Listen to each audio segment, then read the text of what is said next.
বিএনপিও দরকার নাই, আওয়ামী লীগ সরকারও দরকার নাই, দুই নেত্রী এক নেত্রীরও দরকার নাই। এর থেকে 10 লাখ টাকা চাঁদা চাইছে, আমরা চাঁদা দেই না দেখে আমাদেরকে সকালবেলা 6টা বাজে গাড়ি বন্ধ করে দেওয়া হয়েছে ছুটি সাবাড়ি অস্ট্রেলিয়া। আমি সিটি কর্পোরেশনের ময়লার বিল কাটি, ময়লার লোক। হ্যাঁ, আমরা চাঁদা দেই না দেখে আমাদের গাড়িগুলি আটকে দিছে, আমাদের ড্রাইভারেরা মাইরা মেডিকেল পাঠাইছে, পা ভাঙ্গা দিছে। এমনকি আমরা সরকারের কাছে দাবি করতেছি যে এক চাঁদাবাজ গেছে, আরেক চাঁদাবাজ যাতে দেশে না আইয়ে, কেউ যাতে চাঁদাবাজি করতে না পারে।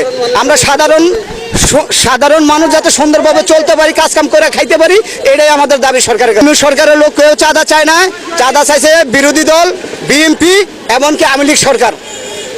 এক সরকার গেছে, আবার বিএনপি সরকার আইয়া চাঁদাবাজি আরম্ভ করে দিছে। আমরা চাই এদের যাতে চাঁদা মুক্ত থাকে। আমরা বিল উঠাতে গেলে আমরা হুমকি দুমকিতে পড়ি, আমাদের জীবনের কোনো নিরাপত্তা নাই।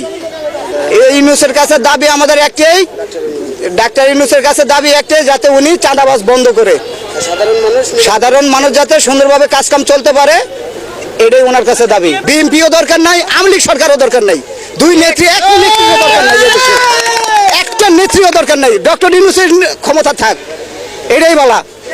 হ্যাঁ, ওনার সব দিক দিয়ে সুযোগ সুবিধা আছে, উনি যা করতেছে দেশের জন্য ভালোই করতেছে। আওয়ামী লীগ সরকার কি করছে?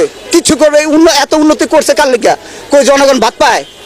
ময়লাটাই না ভাত খাই, হাতে ভাত খাইতে পারি না, বাসায় বইয়া, বাসায় যা হামলা দেয়, টাকার লেগে হামলা দেয়।